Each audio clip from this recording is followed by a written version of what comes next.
Para te ajudar um pouco, Gabriel Monteiro é um youtuber, ativista e político brasileiro, filiado ao Partido Liberal. Ele foi vereador na cidade do Rio de Janeiro de 2021 a 2022, mas perdeu o mandato por quebra de decoro parlamentar, após denúncias de assédio sexual e moral. Desde que começou na vida profissional, como soldado da Polícia Militar do Rio de Janeiro, Monteiro já mostrou ser inquieto. Já nos primeiros meses, na corporação, ele teria acusado a corporação de acomodar policiais corruptos. Em março de 2020, ele se envolveu em uma polêmica após tratar o ex-comandante-geral da Polícia Militar, Ibis Silva Pereira, de forma desrespeitosa em pelo menos 2 ocasiões, tendo filmado sem autorização. De acordo com o processo, Gabriel teria se passado por estudante para conversar com o ex-comandante na Assembleia Legislativa do Estado do Rio de Janeiro, local onde o policial reformado trabalha.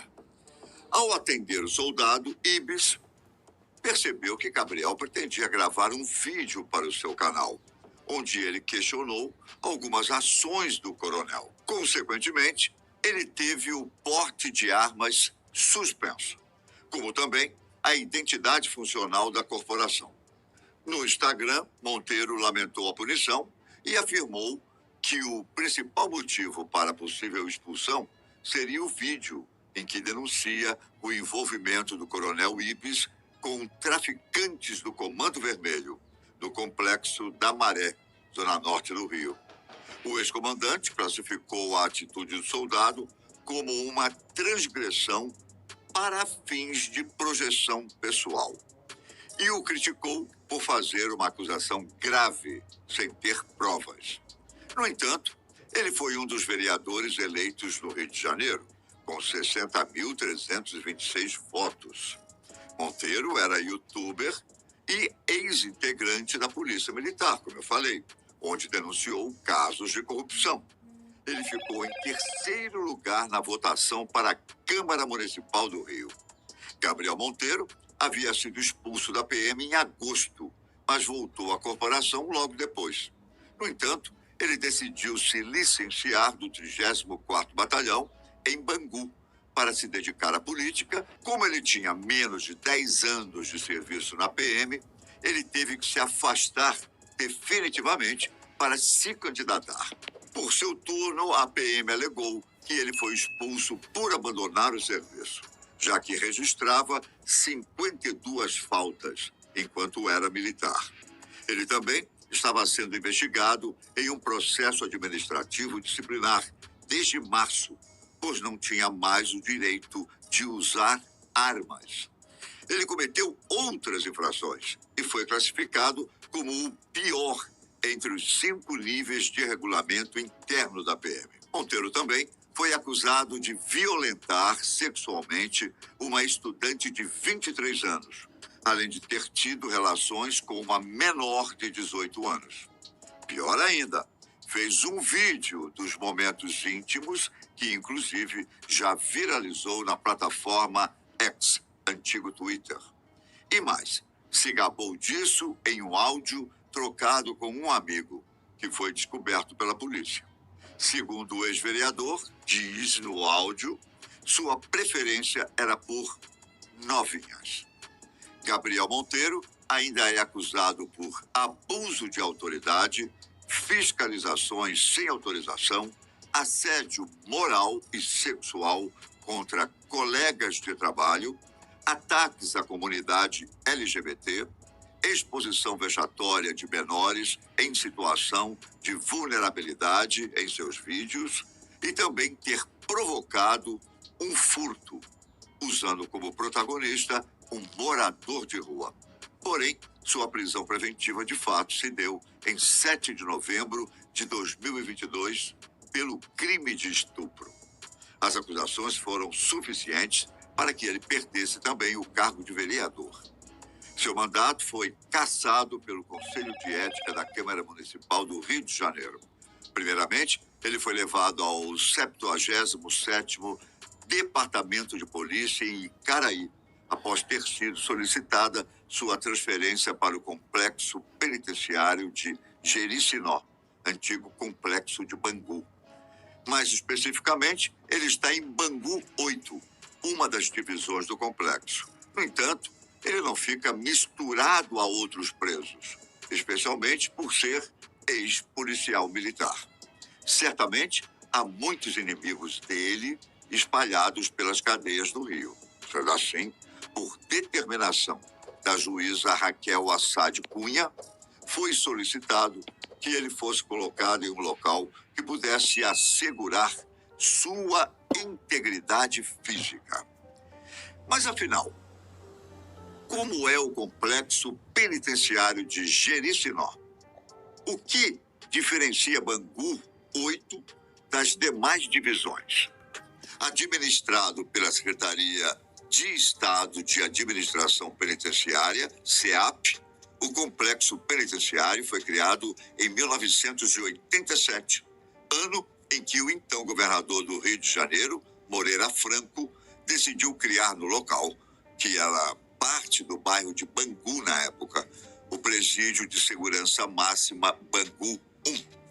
Hoje o complexo situa-se no bairro de Jericinó, desmembrado de Bangu, por meio da Lei número 3.852, de 23 de novembro de 2004.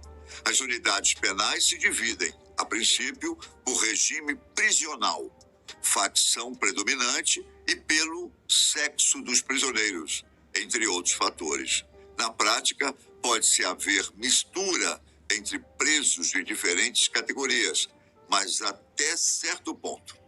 No total, o complexo é um conjunto de 25 unidades prisionais que abrigam diferentes tipos de presos e oferecem diferentes tipos de serviços. De acordo com algumas fontes, as unidades prisionais são divididas em penitenciárias masculinas e femininas, que são as unidades de segurança máxima, onde ficam os presos já condenados a penas mais longas e ou apresentam maior grau de periculosidade. Há também os institutos penais, que são unidades de segurança média, onde ficam os presos provisórios ou que cumprem penas curtas ou alternativas. É nesse tipo de unidade que Gabriel Monteiro, entre outros presos famosos, sobre os quais falarei daqui a pouco, se encontra, uma vez que oferece mais segurança a presos como ele, que normalmente são visados por outros presidiários. Inclusive, há detentos em Jericinó que foram parar lá com a ajuda de Monteiro, quando ele ainda era policial. Mesmo sendo um complexo seguro, lá se encontram 3 fortes facções criminosas: Comando Vermelho, Amigos dos Amigos e o terceiro Comando Puro. Um verdadeiro campo minado, se quer saber minha opinião. Segundo uma reportagem do jornal O Dia, o complexo abriga atualmente 27 mil homens e mulheres que cumprem pena de reclusão em diversos regimes.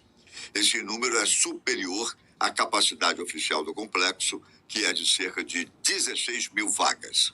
O complexo de Jericinó é considerado o maior do Brasil em número de presos e também o primeiro a se tornar sustentável com a instalação de uma usina que transformará o lixo produzido pelos detentos em energia limpa.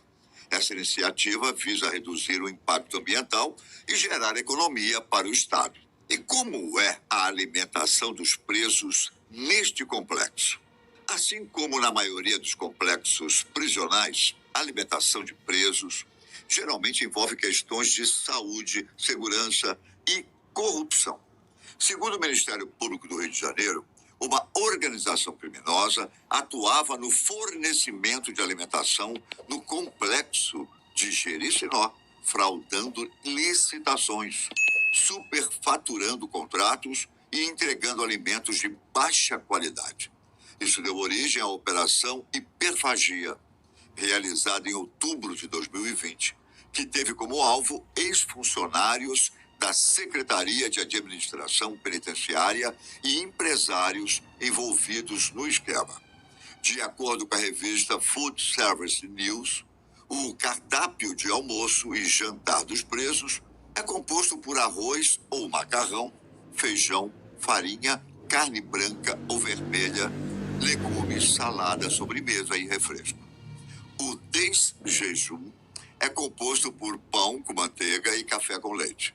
No entanto, a qualidade e a quantidade desses alimentos podem variar de acordo com a situação de cada unidade prisional.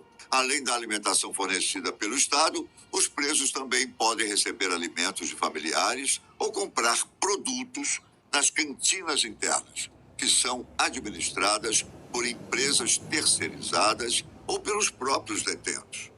A economia no entorno do complexo de Jericinó é movimentada pela venda de alimentos e outros itens para os visitantes dos presos. Entre as atividades que os presos têm a liberdade de realizar estão as oficinas de trabalho, onde produzem pães, tijolos, balas, vassouras, pulseiras, entre outros produtos.